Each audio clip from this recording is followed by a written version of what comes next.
Alright, so let's have a little quick chat.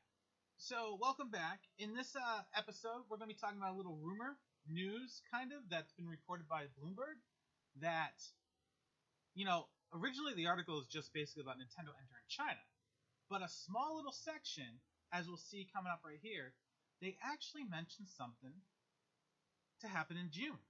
A Nintendo Switch Mini, a smaller device that will likely launch by June.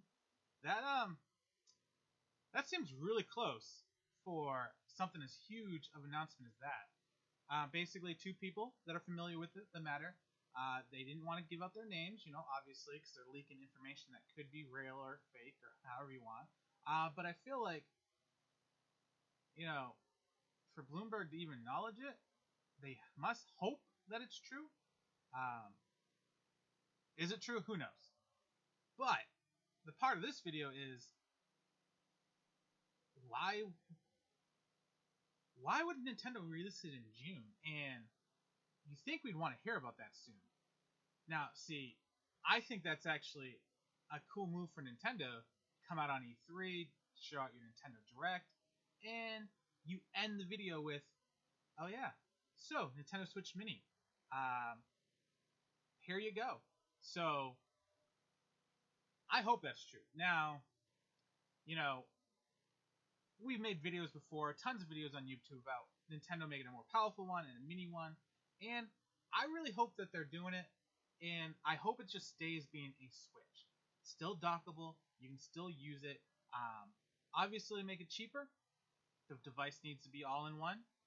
They may even decide to use parts from the 3DS to keep the price down. So basically, instead of having joysticks, you have the discs from the 3DS, the buttons from the 3DS.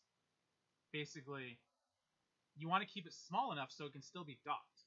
So if you have regular joysticks on it, it's going to be harder to put in your pocket.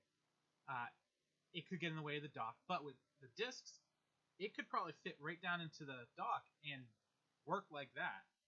So, would you be excited for one coming out in June? I think it's a smart move. It gives them the rest of the year to sell as many as possible for Christmas. Maybe come out with new bundles for Christmas. Pokemon Switch Mini bundle, which, kind of makes sense for Pokemon. People like to play it on the go. And they also mentioned a modest upgrade to this year where not a more powerful version, just a modest upgrade. So maybe a better screen for portability, better battery life, maybe a little bit different bezel to make it a little bit smaller itself so it's not as huge. I don't know. It could be any number of things. But a modest upgrade is probably just changing screen or changing a couple hardware features just to make the quality of life better. But yeah, so Nintendo Mini in June. That will be an interesting release. Makes the Direct for June seem a little bit more exciting. So yeah, what do you guys think? Are you excited for Nintendo Mini? And do you think it's going to have the small disc pads like the 3DS to keep prices down? Because they probably still have tons of those parts already lying around and they just have to swap them in. Or are you just happy with the Nintendo Switch in general? Alright guys, have a good night, keep on gaming, and I hope you enjoyed this short little video. If you did, like, share, and check out my other videos. And